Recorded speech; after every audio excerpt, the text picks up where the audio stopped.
for watching the channel Zero, and this is today's guest, Mr. Max von Shuler, and I'd like to talk about today is for Americans feminist drive policy. Well, not only American feminists, but many American groups. Okay, so Max, could you please tell me about how American feminists drive policy to the government? People try to say women in such a country have a terrible life, and looking for America, maybe so. Well, in any country, except all throughout Africa or throughout Asia, and they should have more freedom. They should be like in America, but in countries like India or Japan is recorded history is 2,500 years at least. India, you can say India probably with the Indus civilization, 4,000 or 5,000, maybe more. And they have different ways of looking at these things, and you cannot walk in and say you should be this, you should be that. But Americans don't understand that, and in the Middle East, United Nations seems don't understand as well. Right. And I think domestically, just leave people alone in that era, and it just creates discord and trouble. And it tends to be in America more Democratic Party more than Republican. Tends to be. But all Americans tend to think that American society is the best for everyone.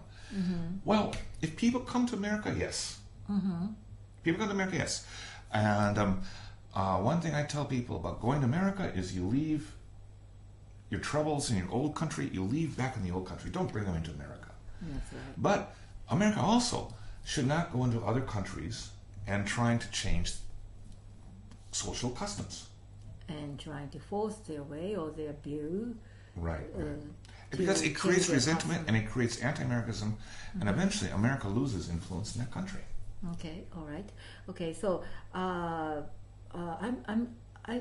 do not know so much about the feminism and what the feminists actually do in America, but please tell me what is the activity or facility to do this kind of political movement in America? I think feminism has gone way too far in America. It was originally to make women equal, and women should be have equal opportunity for work and so forth to a certain extent. That's understandable, yes. Right. Just because you're a woman, no, you can't do this job, but there are certain jobs that people cannot do. Right. And one thing that's recently... Like a sumo. We do have women's sumo in Japan, but of course they wear a tank top. But it's very tiny and so forth. But, so this is another idea, because in a sumo ring... I'm just kidding, okay? A sumo ring, a woman cannot stand in the ring. Now, my wife is Japanese, and she's a big sumo fan, as I'm a sumo fan. Yeah. And but we just don't touch that issue. Just look, sumo is 2,500 years old. Just leave it alone. People in America would scream, "That's against their right. Right? People should have right." Well, yeah. But one thing in America that's really happened, and this is a lie, is that President Obama has created that women will serve in frontline military units. Now, a woman in the military, sure, fine, but not in combat units, not in the infantry. I trained in the United States Marine Corps, and I trained as an infantryman. And what we did was spend a lot of time marching up and down mountains, in the dust, in the nasty places, carrying heavy equipment. And women physically cannot. Right. One, physically cannot, and two, it's been found that a woman in the military is more trouble than it's worth. The Israelis stopped it. I know.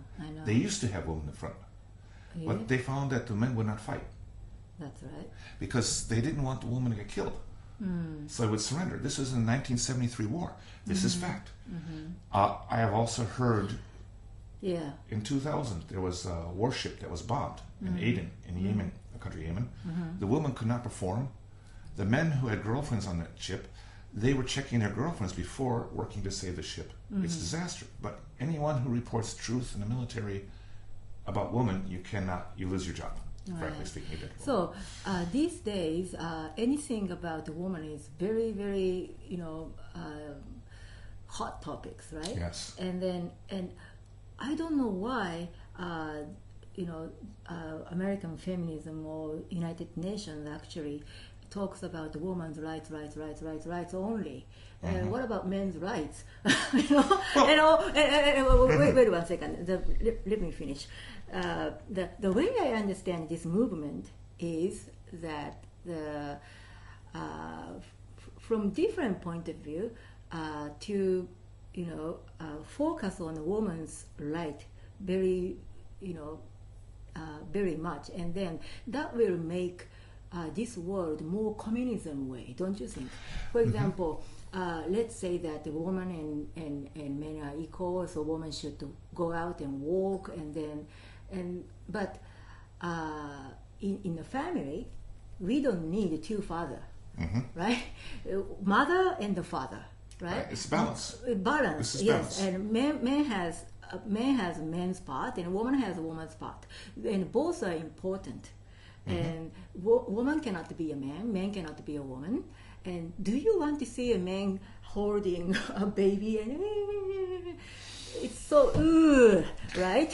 And then and men should be manful, and a woman should be more mother, more woman. And then I think that's a natural way, and this is how God made us. Yes. So the balance between men and women are very important, as Bible also the feminists, I think, trying to eliminate men. I know. So that's my point. So the feminism, what is this feminism actually trying to do is to destroy men. Yes. Destroy men's beauty, or men's power. Men's creativity, men's intelligence, or whatever, and then and bring men down like a woman, yes. and then and make them weak and stupid, and then right. and then follow the rule only like a woman, and then and cannot get stand up against them. And who is actually doing this kind of movement? Who is hiding behind this feminism activity? I think the same people actually working on it. Same people who are trying to destroy Japan. Yes. Same people who forced Japan TPP to join. And these people are actually spreading the feminism by, in the name of women's rights to be more, promoted, or blah blah blah. So my last publisher, we had discussion with the editor why American feminism has not succeeded in Japan. And he said this very interesting thing, because Japanese women control the money. That's right. And I'm going to tell you this, all the people out there, my wife gives me an allowance. If I go out and play, I go out and play somewhere in a drinking town, I get the money from my wife, and she decides how much. Now, she doesn't work. I work. And she keeps all the money, and every so often I ask my wife, how much money do we have? I don't know. She won't tell me. She's a former banker. She knows how much money we have. Exactly, down to 1 yen. But I get an allowance. Yeah, my husband don't want me to do it, so I don't know how much he got, and I don't know how much he spent. But anyway, that my case exceptional in Japan. But my case is more normal Japanese. Right. Most Japanese families, the wife controls the money. Right. And she decides where it goes for the children's education, whatever. And depending on the economy, how much husband gets for play money, that's the wife decides. That's right. Okay, so let's go back to the feminism, and then I think too much feminism. Well, of course, it's some of the view is very understandable. For example, if the country like some country in Africa, women are beaten up and cannot get any education, and they are like they like South Korea or North Korea before. Women are very, very, very discriminated, and they didn't treat like human beings. Right.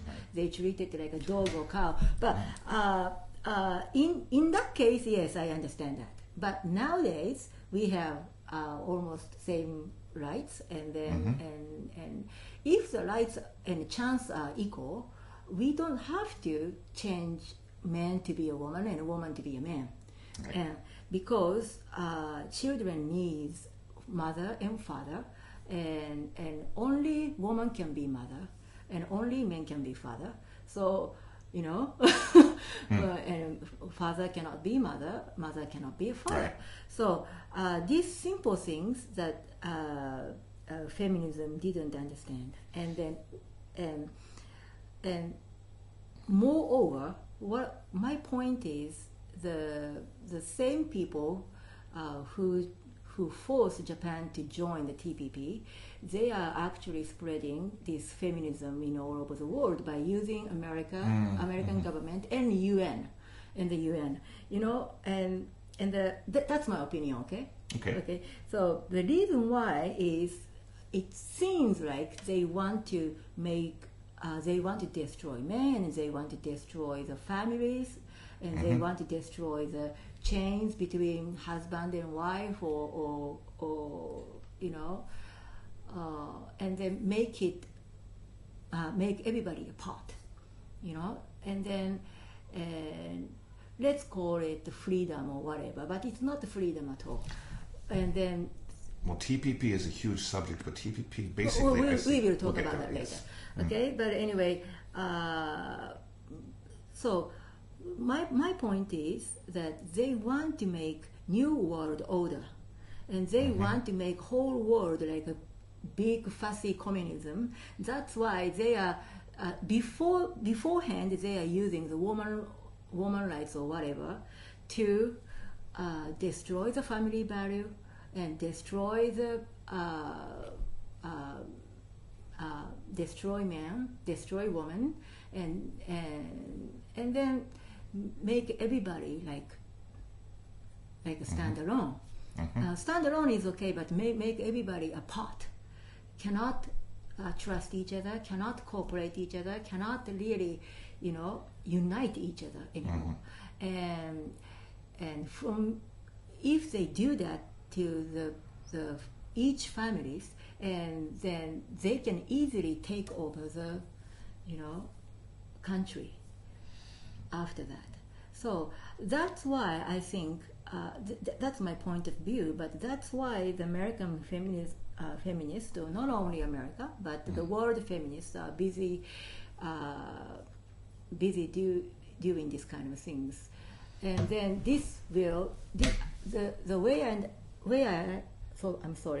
I understand this movement is very dangerous, because it's not just to save the woman, but it's destroying the man, and destroying family value, and then what will come after that, and the new world order. Well, it's actually, America is really a very conformist country. When Americans talk about being individuals, no.